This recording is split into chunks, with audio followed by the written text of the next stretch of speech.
কখনো কি ভেবে দেখেছেন আল্লাহ কেন আপনার হাত থেকে এমন কিছু সরিয়ে নেন যেটাকে আপনি প্রাণের চেয়েও বেশি চেয়েছিলেন?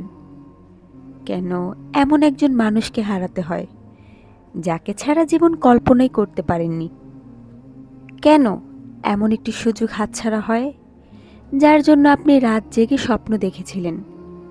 কেন এমন একটি দোয়া যেটা আপনি চোখের পানি দিয়ে চেয়েছিলেন সেটার উত্তর আপনার ইচ্ছে মতো আসে না? সেই মুহূর্তে মনে হয় আমার সাথেই কেন? কিন্তু আপনি কি জানেন, আপনি যেই জিনিসটাকে আঁকড়ে ধরে কাঁদছেন, আল্লাহ হয়তো তার একটি এমন দিক জানেন যেটা আপনার চোখ এখনো দেখতে পাচ্ছে না। আপনি ভবিষ্যৎ দেখেন না, আল্লাহ দেখেন। আপনি পরিণতি জানেন না, আল্লাহ জানেন। আপনি শুধু একটি মুহূর্তকে বিচার করছেন, আর আল্লাহ জানেন আপনার পুরো জীবন। তাই কখনো কখনো আল্লাহ আপনার হাত থেকে কিছু সরিয়ে নেন, আপনাকে শাস্তি দেওয়ার জন্য নয়, বরং আপনাকে এমন কিছু থেকে রক্ষা করার জন্য যার ক্ষতি আপনি আজ বুঝতে পারছেন না। কখনো একটি সম্পর্ক ভেঙে যায়, কখনো একটি সুযোগ হাতছাড়া হয়, কখনো বছরের পর বছর লালন করা একটি স্বপ্ন থেমে যায়। আর আমরা ভাবি সব শেষ, কিন্তু আল্লাহর কাছে কোনো অধ্যায় শেষ হওয়া মানেই তার গল্প শেষ হয়ে যাওয়া নয়।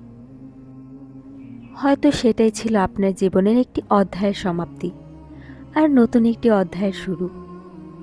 কুরআন আমাদের মনে করিয়ে দেয়, হতে পারে তোমরা কোনো বিষয় অপছন্দ করো, অথচ তাতে তোমাদের জন্য কল্যাণ রয়েছে। আর হতে পারে তোমরা কোনো বিষয় পছন্দ করো, অথচ তাতে তোমাদের জন্য অকল্যাণ রয়েছে। আল্লাহ জানেন, তোমরা জানো না। সূরা আল বাকারা। কি গভীর একটি সত্য! আমরা যা চাই তা সবসময় আমাদের জন্য ভালো নয়, আর যা আমরা হারাতে চাই না সেটাও সবসময় আমাদের জন্য কল্যাণকর নয়। তাই জীবনে কিছু চলে গেলে শুধু এই প্রশ্ন করবেন না, আল্লাহ কেন এটা নিলেন? বরং একদিন নীরবে নিজেকে জিজ্ঞেস করুন, আল্লাহ আমাকে এর মাধ্যমে কি শেখাচ্ছেন? হয়তো তিনি আপনাকে মানুষের উপর নির্ভরতা থেকে বের করে নিজের উপর ভরসা করতে শেখাচ্ছেন। হয়তো আপনার অহংকার ভেঙে আপনাকে বিনয় শেখাচ্ছেন।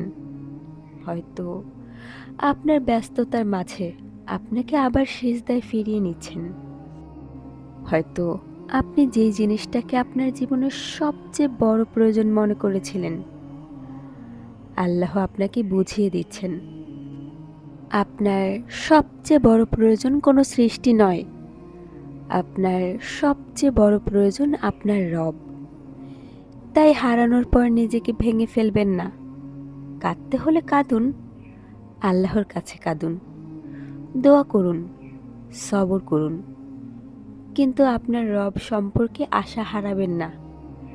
কারণ আপনি জানেন না আপনার আজকের কান্না আগামী দিনের কোনো রহমতের ভূমিকা হয়ে দাঁড়াবে।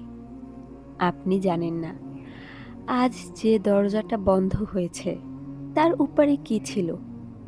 আপনি জানেন না আজ যেই মানুষটি চলে গেছে তার জায়গায় আল্লাহ আপনার জীবনে কি লিখে রেখেছেন। আপনি জানেন না আজকের এই অপেক্ষা আপনাকে কোন ভবিষ্যতের জন্য প্রস্তুত করছে। আপনি জানেন না, কিন্তু আল্লাহ জানেন। আর একজন মুমিনের জন্য এইটুকু জানাই যথেষ্ট, আমার রব জানেন। তাই যদি আজ আপনার জীবন থেকে কিছু সরে যায়, তাকে ধরে রাখার জন্য নিজেকে ভেঙে ফেলবেন না। যদি তা আপনার জন্য কল্যাণকর হয়, তাহলে আল্লাহ চাইলে তা আপনার কাছে ফিরিয়ে দিতে পারেন। আর যদি তা আপনার জন্য না হয়, তাহলে বিশ্বাস করুন আল্লাহর সিদ্ধান্ত আপনার অজান্তে থাকা সত্যের উপর প্রতিষ্ঠিত। হয়তো একদিন পেছনে ফিরে তাকিয়ে বলবেন, তখন বুঝিনি, কিন্তু এখন বুঝতে পারছি আল্লাহ আমাকে বঞ্চিত করেননি, আল্লাহ আমাকে রক্ষা করেছিলেন। তাই আজ হারানোর মধ্যেও আল্লাহকে হারাবেন না, আজ দেরির মধ্যেও আশা হারাবেন না। আজ অন্ধকারের মধ্যেও রবের উপর ভরসা হারাবেন না, কারণ আল্লাহ যখন কিছু সরিয়ে নেন তখন আপনার চোখে হয়তো শূন্যতা দেখা যায়, কিন্তু তার জ্ঞানের কাছে সেই শূন্যতার মধ্যেও থাকতে পারে অগণিত হিকমা। আপনি শুধু বিশ্বাস রাখুন, কারণ আপনি পুরো গল্পটি জানেন না, আর আপনার রব পুরো গল্পটি জানেন। As I look to nature's beauty, dazzled am I.